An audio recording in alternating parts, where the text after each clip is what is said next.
Assalamu alaikum, everybody. Bismillah walhamdulillah. Salatu wassalamu ala rasulillah wa ala alihi wa ashabihi ajma'in. Welcome home, everybody. Welcome to, I think for a lot of you, for everybody, this is probably the first time in the new masjid. Okay, mashallah. So we're still working on some stuff. They got some design stuff that they're doing. But generally speaking, lots of progress made. One request, they did just paint today. And so, so all of you have paint on you. No, I'm joking. It should be dry by now, but early on in the drying, you don't want any pressure or anything on it. So if you could try to avoid getting on the wall, inshallah, just because normally it's totally fine. But and we usually have the back jacks. But the reason why we don't have all of the setup that we normally do is because we are just meeting here temporarily for cleaning purposes, according to the city of Carrollton. So they're doing inspections this week, and we're, technically, because there's, Bismillah, inshallah, right? So technically, yeah, they're doing inspections. So the one thing that I'll ask everybody, inshallah, the number one rule for tonight, number one rule, is that the first rule of Heartwork is that, what? Anyone watch Fight Club? Nobody watch Fight Club before? Okay, don't talk about Heartwork. Okay, but the first rule, or the only rule tonight, is that we need to leave this place as if nothing existed here tonight. So after everything's done, we need to make sure that the cleanliness, we can't leave random stuff around. We just have to leave it as if nothing happened, because inspections happen from 8 a.m. to 4 p.m. every day. And so we don't want there to be, and that's part of the reason why no furniture was brought out, none of that was brought out, because it's just more potential for them to. And most of the inspectors are cool. They understand. They're like, yeah, it's fine, no big deal. That's how we kind of got away for the last 6 months on that side. But if you do get one inspector that's new and they're just not feeling it, right? And believe it or not, Islamophobia is a real thing. And so if that person is like, what is this again? Oh, it's a mosque, you're Muslims. And then they find one thing, and I'm talking one thing, okay? When you submit the plans to have these things built, if your alteration from the plan is 1 foot off, then they can technically withdraw the permit from the whole thing, make you resubmit. It's really annoying. And obviously with Ramadan being this coming weekend, inshallah, we want to make sure that we are on track for Thursday's approval, because we have our first tarawih here Friday night, inshallah. So we're trying to make sure that, it's all done by then. So that's my only request, inshallah, is tonight. We're going to, obviously everyone here is welcome. I'm happy to have everybody here. But as everybody makes their way out post Maghrib, then just make sure, look around. Don't make it too clean, because that's also suspicious. We need to leave just the right amount of dirt to make it look normal, inshallah. Okay. Last week, obviously, because of the storm, the tornado, we did not gather together out of safety. And we did a little bit of a different topic, just because I didn't want people who were coming to this every Monday to miss out on the next part of the surah that we're covering. So we did a little bit of a different take. We did a hadith from this book that we're going to cover in Ramadan, inshallah. I'll talk a little bit about the Ramadan calendar towards the end of the session, inshallah. But tonight we're covering the final section of this passage, this initial passage of Surah Baqarah. Allah has described 3 groups of people. He's described those with taqwa. He's described those who disbelieve. And then now he's describing to us those people who claim they believe, but their actions and their heart does not line up with their claim. And in this description, there is the most detail, because as we talked about, it's a very complicated, it's a very complex spiritual struggle. Hypocrisy is not something very simple.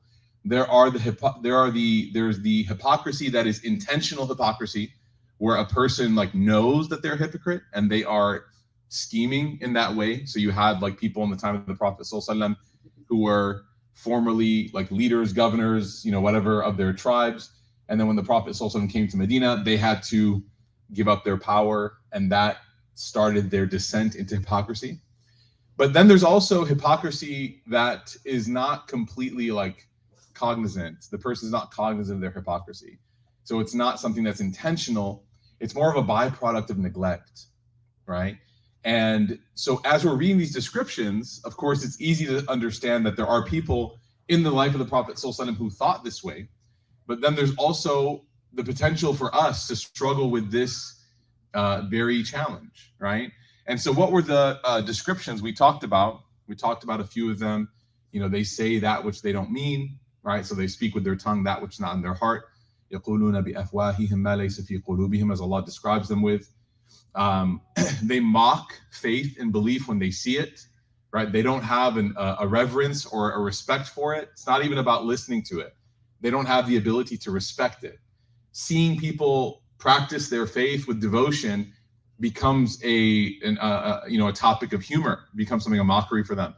And then eventually, after enough, of this path kind of, deviating away from Allah subhanahu wa ta'ala, they eventually just kind of like boldly admit that they think that people who practice faith and live their life according to Islam, that they are just utter fools, and they are people who are misguided, and they don't actually know what life is all about, and life is worth living in this life, and the akhirah is just like a false promise, etc., etc. So hypocrisy grows, right? It can compound. You guys have ever seen like a snowball, right? I don't know if you guys have ever seen snowballs before in Dallas, but this year, mashallah. But you can easily roll a snowball, and as it rolls, it picks up more snow, and it becomes larger exponentially. It's not just like a tiny bit; like it becomes a completely different size as you roll it, down the hill. And it's the same way with hypocrisy. It starts very small. The Prophet ﷺ once described riya. Riya is showing off, okay? And he described riya, and he said that it is harder to detect than a dark ant on a black rock in the middle of the night. It's so difficult for a person to, and what is riya? Riya is doing something that should be for Allah, but you're hoping to get praise from other people. So like I'm praying, or I'm donating, or I'm reciting, or something. And it should be for Allah, but in my heart, I'm like secretly hoping that people praise me for it. That's riya.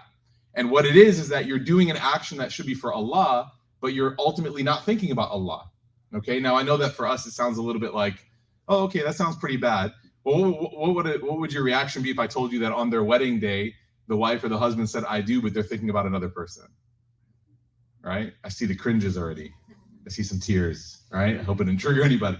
It's devastating to think about that, right? I mean, this would be the tearjerker scene of a movie if the person was saying I do and they're thinking about like a lost love that in a previous life or something.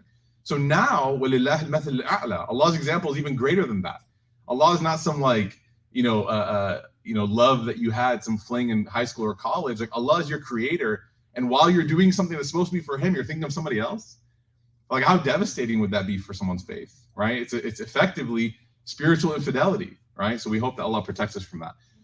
So all of these things are from like the realm of nifaq, of hypocrisy. Now he finishes, Azza wa Jal, God finishes the description of these hypocrites with a few different descriptions. There's three. The first is, he said, that مَثَلُهُمْ كَمَثَلِ الَّذِي اسْتَوْقَدَ نَارًا فَلَمَّا أَضَاءَتْ مَا حَوْلَهُ ذَهَبَ اللَّهُ بِنُورِهِمْ وَتَرَكَهُمْ فِي ظُلُمَاتٍ لَا يُبْصِرُونَ. That they are like a people that work hard to establish and to kindle a fire. And once they've established a fire, they've kindled that flame, the moment they've done that, the flame, it kind of like the blaze lights up, and then all of the light goes from around them, and then Allah Ta'ala snatches it away. So they have that brief moment of illumination, but then it's too bright and they're left in utter darkness. Allah Ta'ala says, وَتَرَكَهُمْ فِي ظُلُمَاتٍ لَا يُبْصِرُونَ, and they can't see. So we talked about this. We said what? If a person engages in deviating from the straight path, okay, for enough time, and then they decide like one day, and they treat faith like a light switch, that you know what, one day I'm just gonna like become better. This is like a common Muslim, you guys ever heard the Hajj line? Like one day I'll do Hajj inshallah, and then everything will be good. Like I'll be better then, right? After Hajj. Sometimes people even tell you that. Like you'll even have people that will like tell you, like live your life, live your life. Do Hajj and then come back and be a saint, right? And if only it were so easy, if only it were that simple, then everyone would do it. But the problem is that the heart, it rusts, and you can't clean rust, right? Like try to take like soap and water to rust. Well, that's part of your problem, right? It's the water, but try to just clean rust off. It doesn't work. It's not like dirt. It's not like dust. That stuff wipes off super easy. But if you let rust develop over time, and Allah uses that word rust, كَلَّا بَلْ رَانَ عَلَى قُلُوبِهِمْ مَا كَانُوا يَكْسِبُونَ. They have rust on their hearts from what they used to do. And those people didn't repent. They didn't feel bad. And the rust was there. What do you need to do to get rust off of something? It's a very in-depth process. I once had to do it. It's crazy. I like ruined a cast iron pan that I had. And I was like, I'm Muslim. So I'm like, in part, I'm cheap. And so I'm like, I'm not buying another one. So I'm going to destroy my garage to clean this one. It requires a lot of baking soda, some vinegar, and a lot of lemon, right? For some reason. And even then, subhanAllah, and I'm not making this up to go along with the tafsir, wallahi, it's just me thinking, it's still as good as I could get it. It wasn't perfect. Like as good as I could get it. They were like, let it soak for an hour. I let it soak for 10. They were like, do this, do that. I was like, they're like, use 2 lemons. I was like, use 5. Lemons are cheap. I'm balling, right? So I'm like, throw more lemons in there, right? I was like, Salt Bay with lemons. And I did so much. I did the process over and over again. I used Zamzam. I did everything necessary. And I got all the rust off of it. I got all the rust. It's gone. This pan can be used, but you can tell that something's ugly. You can tell that it had to be restored, okay? So now imagine the heart. If a person thinks that they can just do whatever and say whatever and watch whatever and listen to whatever, and then one day they can just, oh Allah, I'm back. The reality is it's not that easy. Ibn Ata'illah, he says, is very powerful. He says, I want you to imagine that your heart, well, okay, he doesn't say it this way, but he describes it. He says, if you're on a journey and you have, it's kind of a grotesque description, but you guys know, like, historically speaking, right now we have, hydro flasks and camelbacks and whatever. We have bottles that we use for water. What did they historically use in the time of the Prophet ﷺ to drink water? Huh? They used to use what? Yeah, like they used to use, I'm just going to say skin. That's okay. They used to use like the skin of animals. Okay? Like they used to basically imagine like your leather bag. Okay? They would sew it up real nice. They would stitch it, make it really like nice and tight, and then they would put water in it, and that's what they would use. Or they would use other tissue from animals. Okay? They would make their own water containers. I know some of you are grossed out. It'll be sold at Whole Foods soon enough. Okay, inshallah. Everything comes back. So Ibn Ata'illah gives a very powerful statement, man. Honestly, when I read this for the first time, I started crying on the plane. And they were like, what's wrong? And I was like, just leave me alone, man.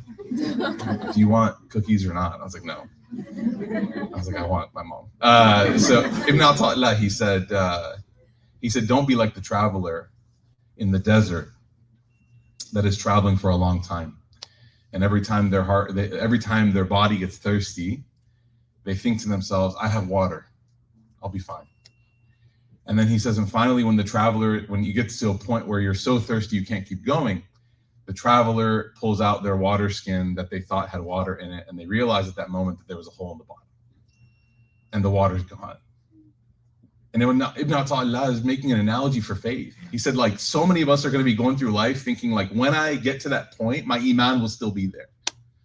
Like, when I get there, my iman I'll just be able to reach in, get my iman, and all of a sudden my life will change. And he said, but little do you know that you might be the traveler who has a hole in their water skin. And by the time you've come to that realization, you realize, like, I need to transform my life and become a better mu'min and get closer to Allah, the iman has already escaped from the vessel that you thought was carrying it. Your heart is already opened up and the iman is gone, right?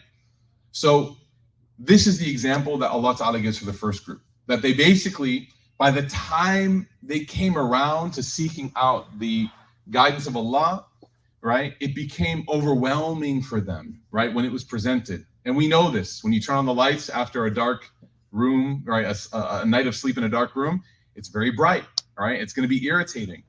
And this is what happens when a person hasn't prayed in a very long time. And then it's like, well, we got to pray. It's like, man, I'm so busy though.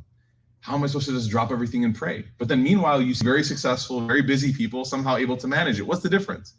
The difference is one of them has it built into their regimen and one doesn't. And it's very difficult to add things to your regimen if it's not already there.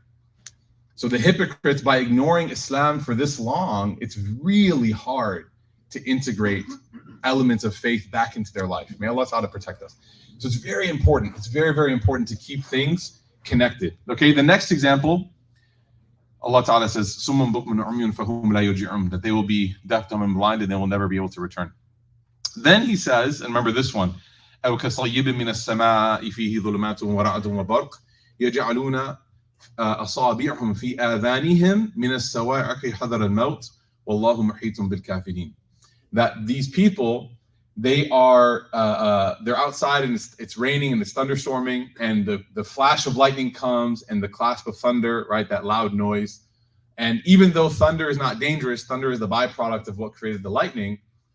These people try to protect themselves from the danger that they think, and instead of taking shelter from the lightning, what do? They put their fingers in their ears. Is that going to protect them from lightning getting struck? No. So what is Allah Ta'ala telling us here? The tafsir very beautifully says, when a person ignores Allah for a long enough period of time, ignores Islam, ignores their heart for a long enough period of time, when push comes to shove and they have to protect themselves, they're going to try, all their effort will be there, but they will be misguided and they won't be doing the right thing.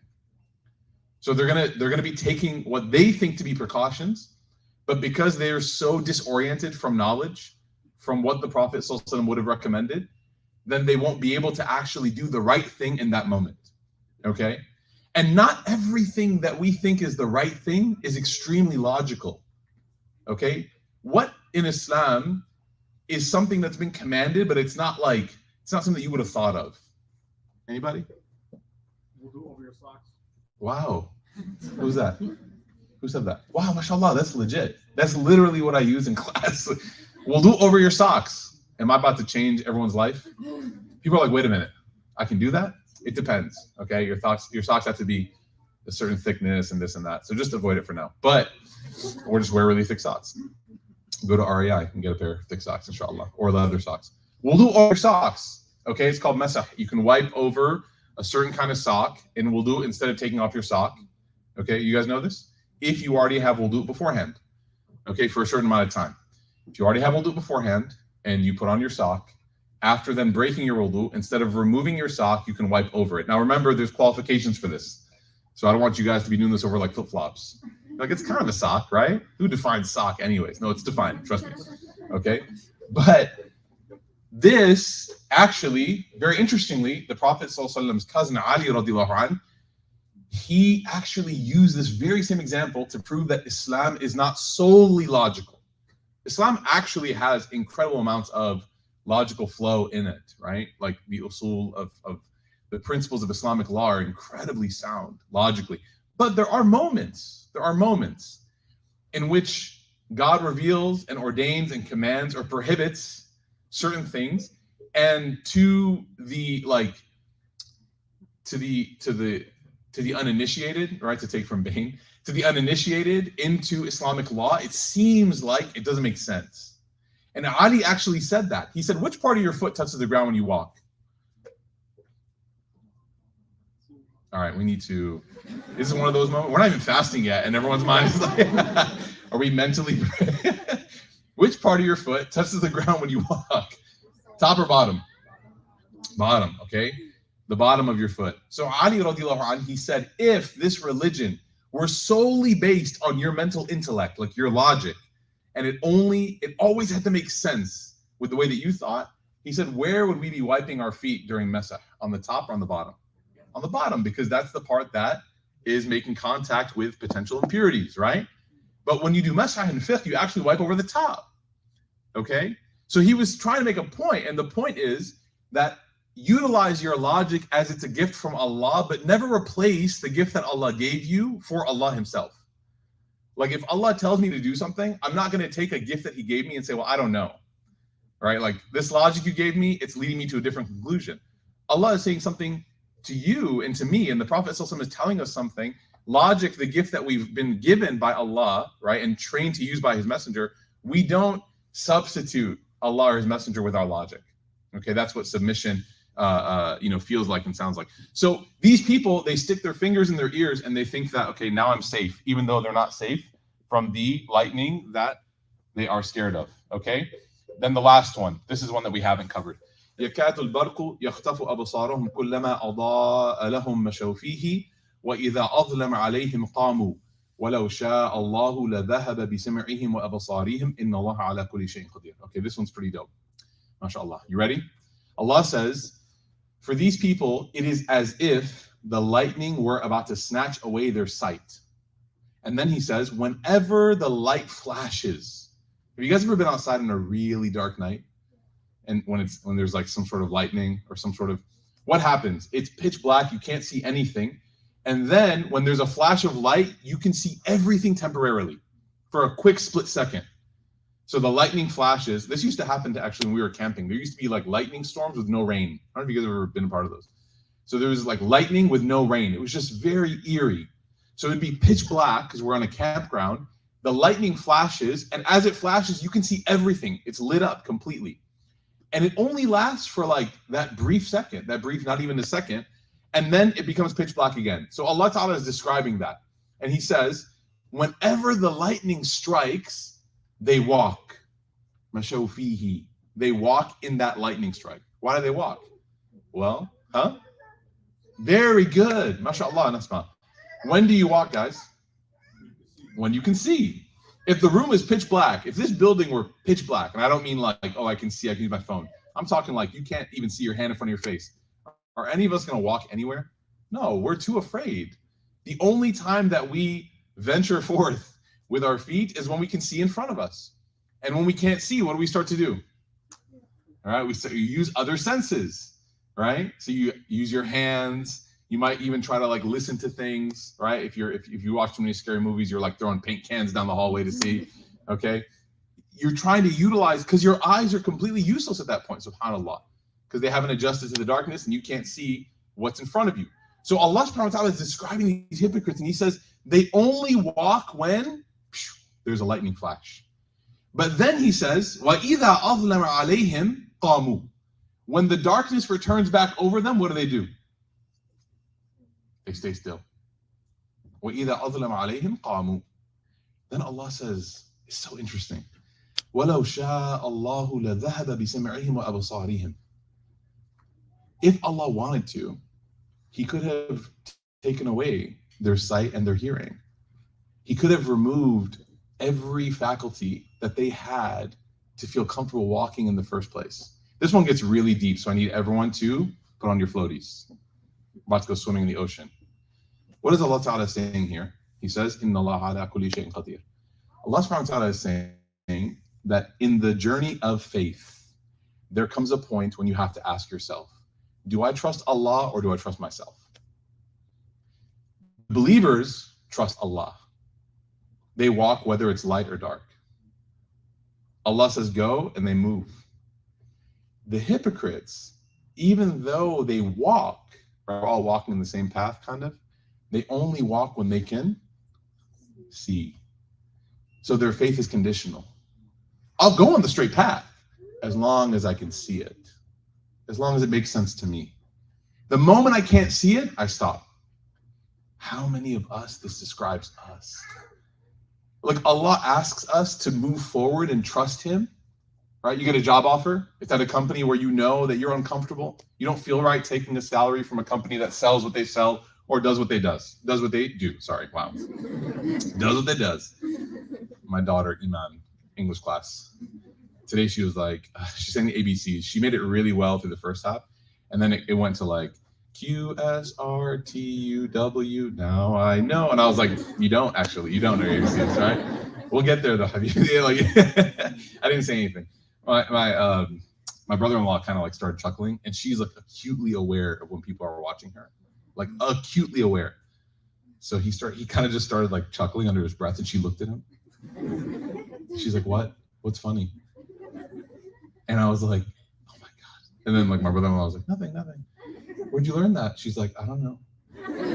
And we were all so afraid. I told you, she's the scariest person I know. My daughter, 3 years old. Okay, so how did this come up? Okay. So, oh yeah, when Allah Ta'ala tells us to do something, right? Sometimes we withhold following until we decide that it makes sense to us.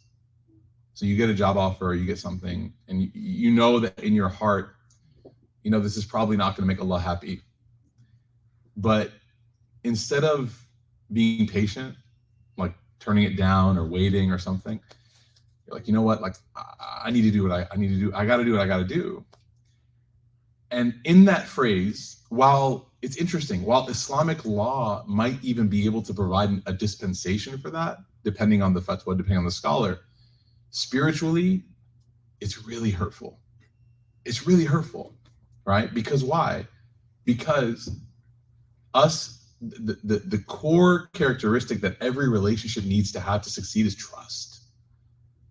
Like if you don't trust me, if I don't trust you, like why are you guys here? You're here because you trust Roots, right? Like you wouldn't come here and listen to the discussion on the book of Allah from some random person you didn't trust.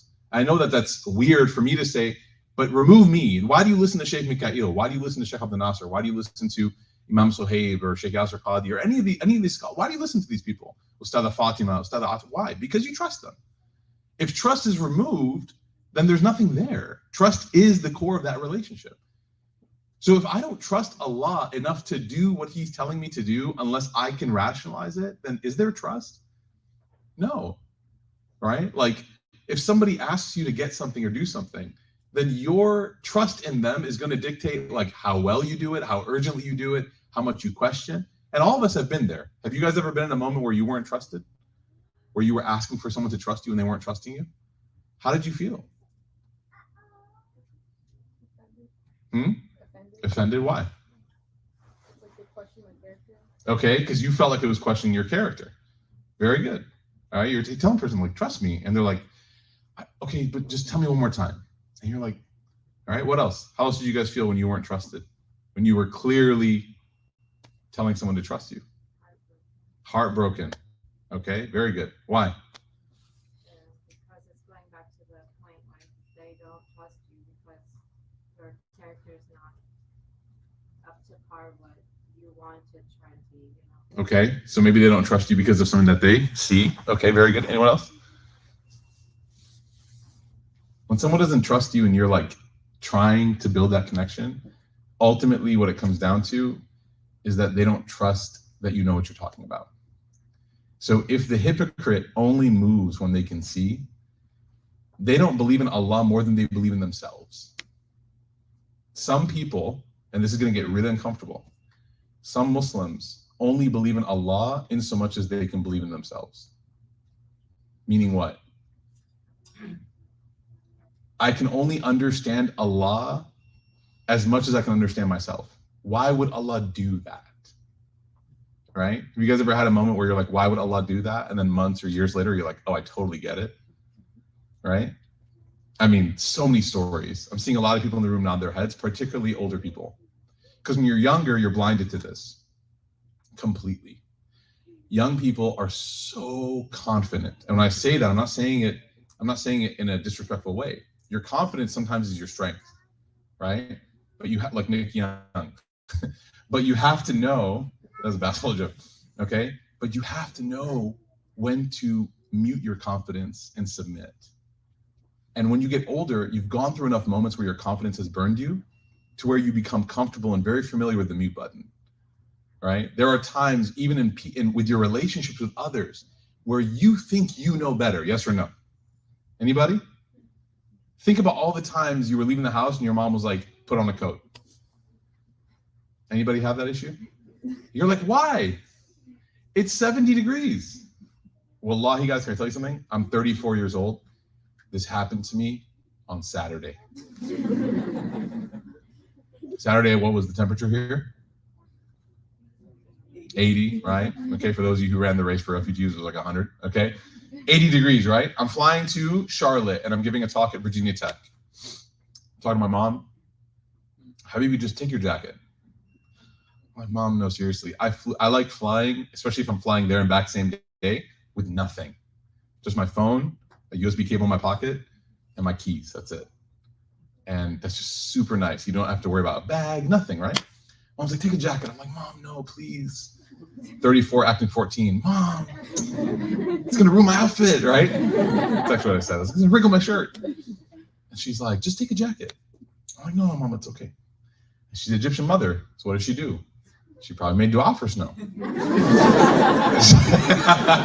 It was probably 75.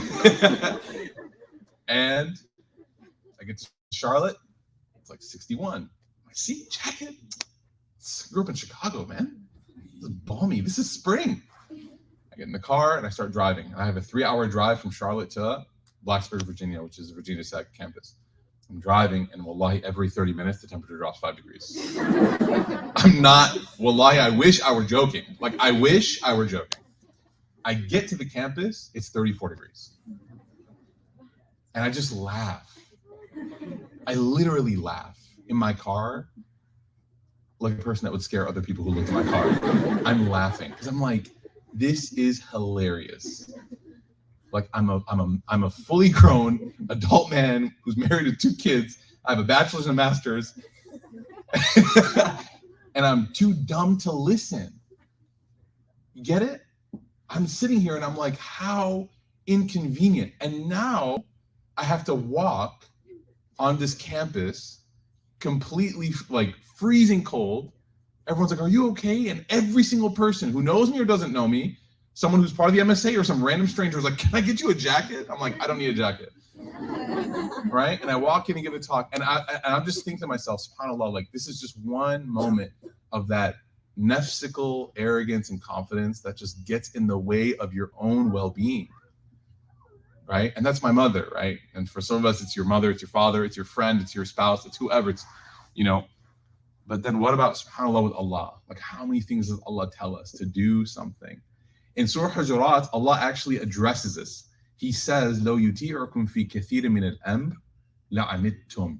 It's amazing. He says, if the Prophet ﷺ, if everything was switched and he had to listen to you, like you were the ones deciding what was right or wrong, Allah said, listen to this, la'anittum, you would hate it. You would hate it. There's a mercy in Allah prescribing things for us. And if we don't recognize that mercy is there, and we think that prescription is like, it's like overbearing and shackling and this and this and this, we're not realizing how many mistakes are waiting for us on the other side of absolute liberty of choice. Like how many mistakes, okay? Spiritually, many of us are like children. You wouldn't give a 5-year-old kid the keys to a car. You wouldn't give them the ability. We just now, my wife and I had a conversation about Musa. Maureen was like, you know, we've reached an important milestone in our parenting. I said, what? She goes, we're finally at the age where we can go take a nap and our son is awake by himself. And I said, what makes you realize that? She's like, he got a plate when he got himself food. Like he took chips out of the pantry. So I don't know if you guys realize, no one's reacting, which means none of you have kids. So let me explain. When your kids want food, they go through a stage where the world is their plate. The carpet that you just bought, the table that's wood and they're eating a popsicle, everything is just their plate, okay? And you have to call the steam, you and the steam person, the person who comes in steams and whatever, like you're like best friends. Like you're basically mahram at this point. Like you're like, you know, just marry my sister, let's go. So, can I get a discount? So the other day he climbed the counter, he did like this amazing, mashallah, push-up, very athletic, mashallah, make dua for him. And he grabs a plate and he goes and he gets the chips and he puts chips on the plate, again, with no prompting. And my wife is like, wow, like I can take a nap now because I'm not gonna have to worry about waking up to a carpet that used to be white and is not anymore, okay? But many of us, the confidence that we should have in our own spiritual ability is like the confidence you should have in Musa.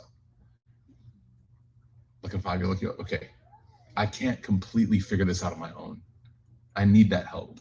I need that guidance. I need that classroom, right? I need to be around people. Why is community so important? Because it makes spirituality easier. It makes religion easier, right? Try fasting tomorrow by yourself. Don't, because it's end of Shaban, so you shouldn't do, but try. And then try fasting next week. Which one's easier? Of course. Why is next week easier than tomorrow? Because you're going to be surrounded by people doing it. Try coming here tomorrow night. Tarawih is going to be from, inshallah, 9:30-ish, 9:45-ish to like 11. Anyone want to come here tonight, 9:45 to 11, pray for an hour and 30 minutes by ourselves?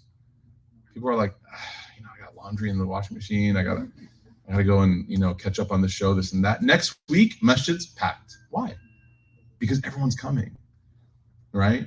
So there are so many elements that keep us grounded in our faith that we try to shed for the sake of like this weird like nefsi thing. But if we can just humble ourselves and just get with the program and say, you know what, I'm going to do my best. I don't know everything and I need help. If I can admit those three things, you're in good hands. And you don't have to be perfect. You just have to be willing to try. That's it.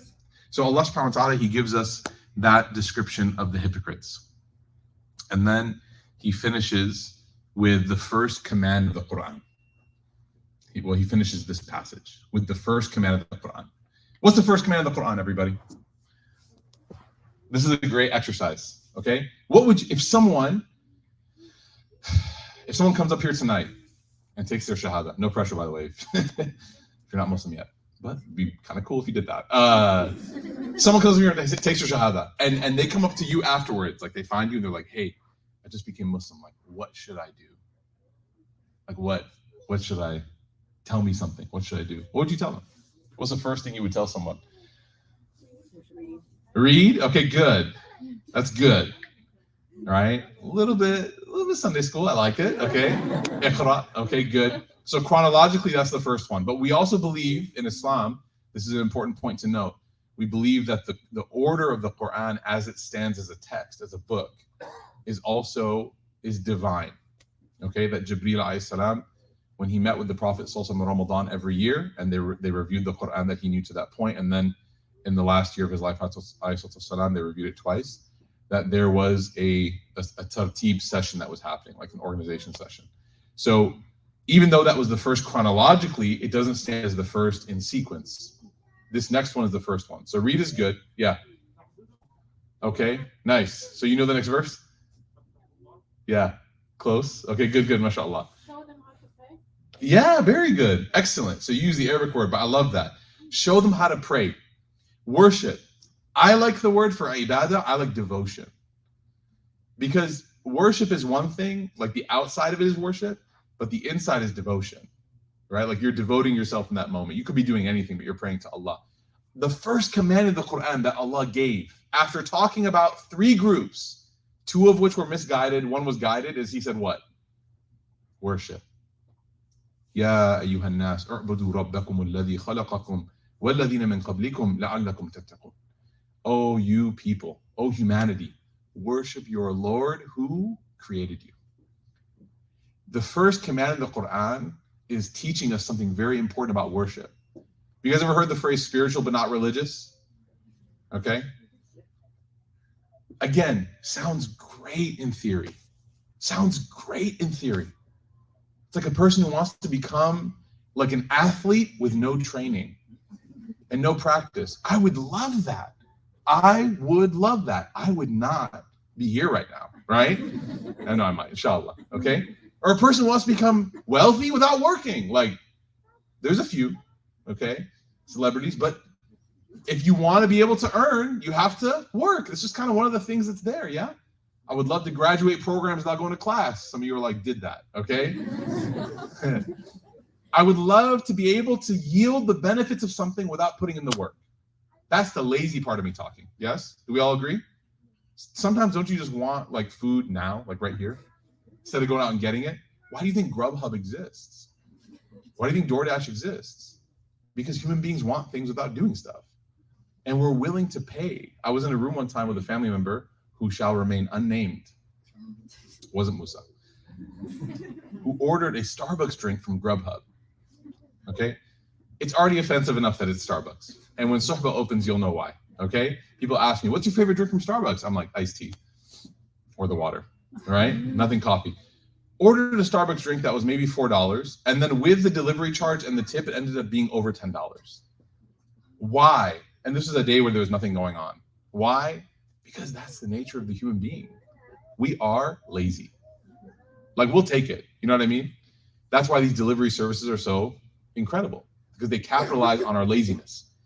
Allah Ta'ala is saying that if a person wants to become spiritually close to Allah, if they want to have the strength to make the right decisions in times where there's a fork in the road, if they want to have the strength to be able to hold themselves back when they're struggling, the patience to hold their tongue when they want to say something, the ability to drop their gaze when they see something, if they want all of those amazing virtues, like the stuff that we look at and we're like, wow, I want to have that. He says, what? You have to worship. The rewards only come at the end of the hard work. And for us in Islam, devotion is the training. Fasting is the training. Praying is the training. Many of us, we try to rationalize this stuff. Well, why would I do that? What do I get from it? Tell me the tangible benefit. I don't even understand what I'm saying. Well, realize that even if you don't understand what the motion is doing for you, that your trainer gave you, it's still benefiting you. Sure, if you understand, it's better, right? I don't know every muscle that my trainer knows. They're like, just do this, take this weight, put it there, lift it like that. I'm like, okay, it's gonna help your back. I'm like, really? I'm feeling it in my, and he's like, it's gonna help your back, right? It's not my job to dissect everything and figure it out. Allah Ta'ala is saying, if you stand and pray 5 times a day, you're gonna gain something that you don't have. If you give from your wealth every year, Allah is saying, I promise you're gonna get something you don't have. If you fast, if you make hajj, if you avoid those things that are detrimental to your heart, you're gonna have spiritual insight that you otherwise would not have. And the saddest thing is that if we don't devote ourselves to Allah, we miss out and we don't even know what we're missing out on. It's like thinking that the best burger ever is a Big Mac, right? Not that we should eat that, okay? Especially if you eat zabiha only. Although I don't know if there's any meat in it to begin with, to be honest with you, but, okay? Or it's like thinking that the best version of something is like the lowest one. Like, why would you ever recommend that? If that's all you know, that's the height of your experience, and you think that's the best thing ever, ajib, right? May Allah protect us from that. Engaging in worship raises the ceiling of your experience with Allah. That's why you sit there after Umrah, after Hajj, after Ramadan, 27th night, and you're like, what am I feeling? It's a new frontier. You have to give yourself the chance, though. Allah Ta'ala finishes up this beautiful passage by reminding us to worship.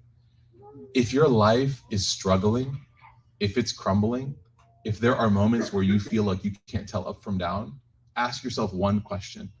How's my prayer? How is it?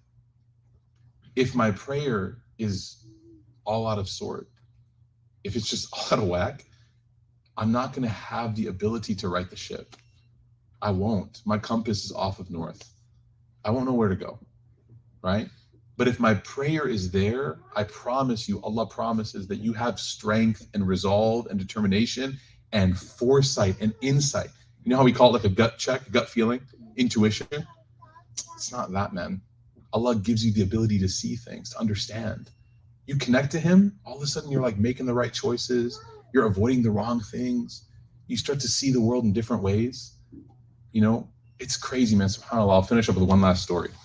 There was a brother of mine, a friend of mine. This happened again on Saturday. You guys ever been on the runway to take off and your flight gets delayed? Best feeling ever, right? You know what they said? Oh, this is the worst. You guys ready? It was 10 a.m. My flight was supposed to leave at 10:20. And they're like, yeah, there's something, we got to take it off the wing. Don't worry, it's not necessary to fly. I'm like, this is not the thing that you want to hear, right? When you're about to fly in the air. Don't worry, it's not necessary to fly. It's just this piece of foam that we have on there. I don't even know why. The pilot says this. We're just going to take it off to fly because it's loose. I was like, this is great. So I texted my wife. I'm like, I love you, just FYI. So then he goes, everyone's like, okay, cool. And there's like a silence. Everyone's just like chill. It's 10:07 or something. And he's like, we should be off in the air by the top of the hour. Okay, for those of you who don't understand Caucasian, that's 11 a.m. now. Okay, that's 53 minutes. Now, we're not sitting in the terminal. We're not sitting at the gate. We're sitting in a plane. And it's like hot, the AC is broken, like whatever. It's just not comfortable. So everyone starts losing it. They're like, what? Are you serious? Blah, blah, blah. And people are upset. And I got to admit, I was upset. I had some downloaded episodes of some show that I'm watching, halal, inshallah. And I started doing math. I'm like, I'm not going to make it. I need 2 more episodes now because I timed this perfectly. Okay. So I'm sitting there and Sorry, I'm getting a call right now. Let me just end that so the live stream people don't freak out. So I'm sitting there, and I'm just like, okay. And I kind of just, swallow my anger, and I'm like, all right, what are we going to do? I mean, being angry is not going to fix anything, so just whatever. And put on my headphones again, and I'm just watching. And then I think it was like 11 when all of a sudden they're like, okay, flight attendants, please prepare. So everyone starts to get ready. We're excited to take off. And as we start to move, I get a text message from a brother who needed to reach me. It was like one of those decisions where it was like, you had to respond in 3 minutes. It was a very serious thing. And because I'm sitting there and I see his message and he's like, this is very urgent. Please respond. I responded. And it didn't hit me until we were in the air that had my plane taken off, I would have not been reachable. And that person would have not been able to reach me when they needed it. And their situation would have gotten bad. And I said, SubhanAllah, maybe this person's need kept this plane on the ground. Right? There's an amazing story, man, that Mufti Kamani, it happened to him. I told it one time. It's like a long story. All the Columbus students, you guys have heard it. Basically, Mufti Kamani, I can't tell it because it's so long. I don't want to ruin it, but Mufti Kamani had a really serious situation. He had to come back home from Houston, Texas. He tried to change his flight. He tried to get a flight at the counter. He showed up to the airport something like 30 minutes before. Again, I'm butchering the story. I want to tell you it's really dramatic. There was traffic on the way. They showed up. There was like 20 minutes to take off. It was like the worst thing that you can imagine. He goes to the counter to buy the ticket. And the lady says, look, I can't sell you the ticket here. You got to buy it where? At the gate now, like at the gate. So if you have a chance, it's going to be there. She's like, let me just print you a fake boarding pass for a flight, like to Miami or something. Give this to you and then go and see if they'll sell you one. So Mufti Saab, he goes and he says that, and this happened like 6 months ago.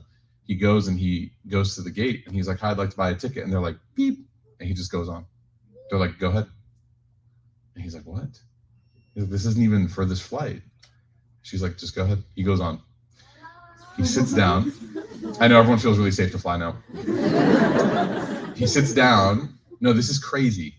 He sits down and he said that there was a person in the seat next to him who I think he was wearing some sort of like army fatigue or something, some sort of army uniform. And so he's like, okay. And if you're like us, like any of the Qalam instructors, like we just put our headphones on. It's just a visual cue. So put the headphones on, don't talk.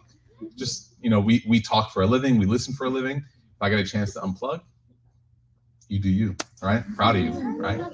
Keep reading. And so he says, I put my headphones on, and the guy next to me, he leans over and he like gestures with some sort of like candy.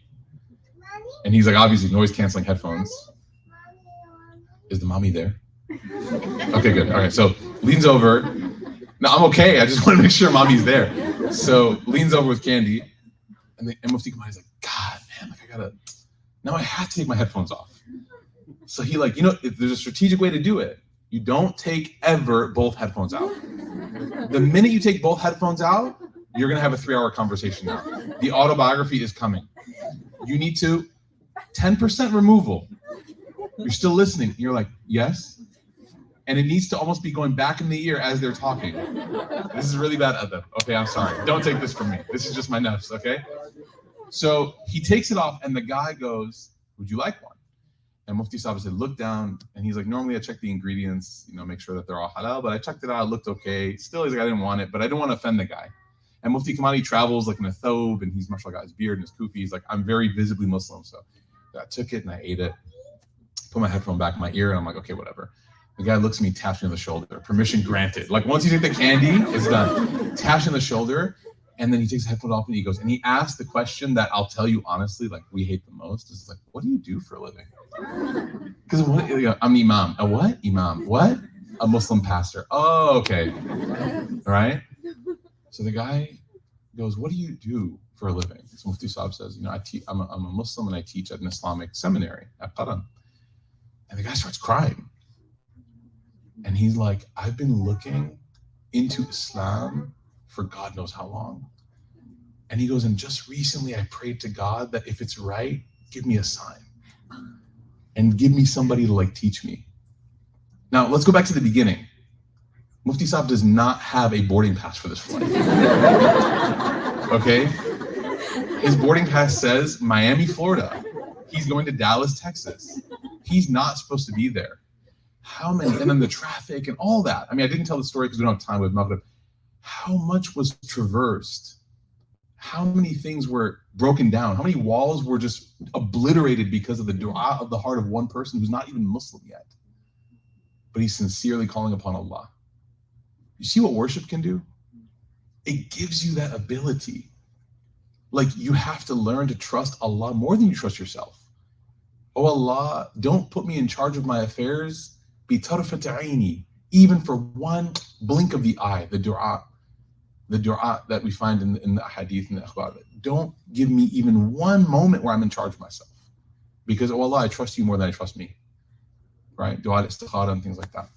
So this is the end of this first passage, inshallah. We'll conclude here. We ask Allah Ta'ala to soften our hearts and to make our hearts receptive to the Quran. We ask Allah Subhanahu wa Ta'ala to purify our hearts and to give us the ability to practice everything that we've read from here. We ask Allah Subhanahu wa Ta'ala to make our hearts connected to the Quran, that the Quran washes over our hearts and purifies our hearts, and that the Quran nourishes our hearts and sustains our hearts, and that when we think about anything that we're going through, the Quran gives us answers. When we are engaged with anything that troubles us, the Quran gives us relief. When we are troubled by anything, the Quran gives us happiness. When we are saddened by anything, the Quran gives us relief. And the Quran takes away our anxieties and our difficulties. We ask Allah Subhanahu wa Ta'ala to allow us to follow the example of Prophet Muhammad Sallallahu Alaihi Wasallam. We ask Allah Subhanahu wa Ta'ala to deliver us to this beautiful month of Ramadan, to allow us to benefit from it, and to allow us to be able to make the most advantage of it and to have it be as transformational as possible.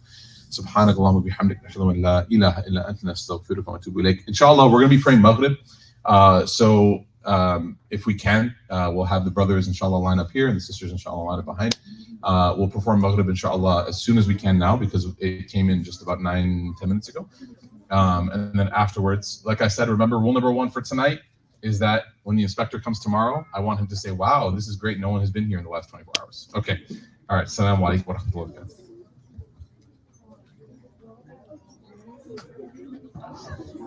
You want to call the adhan? Yes. The announcement? Yes, inshallah. Yeah, and we have a couple of announcements after Maghrib, so after Maghrib, please stick around, inshallah. Jazakumullah khair.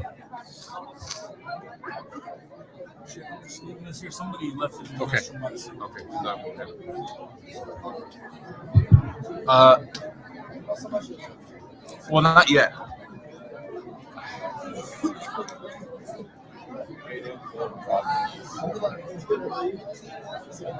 It was good. We ate. I have very